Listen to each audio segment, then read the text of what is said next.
Welcome back to Daytime Ottawa here on Rogers TV. Here is a question for you. Is 2022 the year of the anti-resolution when it comes to fitness? Well, my next guest is going to talk about that. His name is Travis McTeer. He's the Director of Research and Analytics for GoodLife Fitness. Welcome to the show, Travis. Great to have you here. And my first question is, why don't you like New Year's resolutions? So many people try to make them, but you're not a big fan, are you?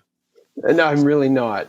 And the reason that I don't like resolutions is because the research has shown us that they just aren't very effective.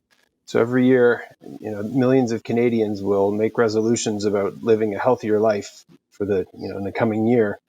And we really just don't see good results from those resolutions. Well, and fitness-based resolutions are probably the most popular, the most common, but they rarely work. Why do you think they don't work? Well, there are a couple of big problems with a fitness-based resolution. If you think about the way people make them, typically it will be something like, I'm going to lose 30 pounds by Easter. So if we break that down, there are really two big problems with that. First of all, Easter is a long way away. So, Right. that's a long time before you get to celebrate any kind of success around your resolution. And then the second thing is that losing 30 pounds is very much a pass-fail sort of goal. So if I get to Easter and I've only lost 25 pounds, I've kind of failed on my resolution, even though I really have actually made some progress. So I think those two things create a situation where when people run into obstacles in their fitness routines, which really does happen very commonly, it can feel like you're just never going to get there because it's far away and you've got this constant fear of failing to reach your goal.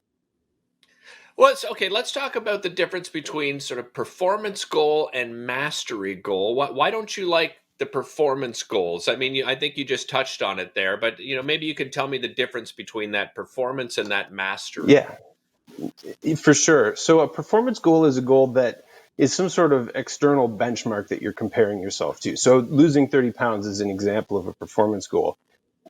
And so, like I said, these performance goals, particularly when we're talking about resolutions, tend to be fairly distant. They're pass fail, and they're just not great for motivation. Whereas a mastery goal is a goal that rather than it being focused on a destination, it's focused on the journey. So, Okay. for example, I might say, I want to get my mastery goal would be, I want to get really good at doing push-ups, or I want to be able to sort of see how many push-ups I can do in a row. And so tomorrow I could say I'm going to do 10 push-ups, and then the next day I'll do 11, and then the day after that I'll go for 12. And I can always look backwards. I can always see my progress. And given that my goal is really just about being better today than I was yesterday, I get to celebrate success basically every day. And the other nice thing with that type of a goal is that because it's about learning and growth, when those obstacles come along that interfere with your exercise routine, finding a way around them is part of the process. So instead of them feeling like this wall that you have to get over, or this big kind of disruption in your progress towards that distant destination, if tomorrow I'm supposed to do 12 push-ups and I can't do 12 push-ups, and I have to go and figure out, maybe I need to change the way my hands are positioned or something like that. Learning those things is part of the growth. And so that's, even when you lose, you win because you're growing and you're learning. Something else that I like that you sent along is that don't make working out something you need to do. Make it something that you want to do. Can you expand on that for us?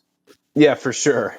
So because of the way our brains are wired, um, if you've got two competing things, the one that you like more is going to feel like the thing that you want to do. If you're being forced to do the one you like less, that becomes a need to do.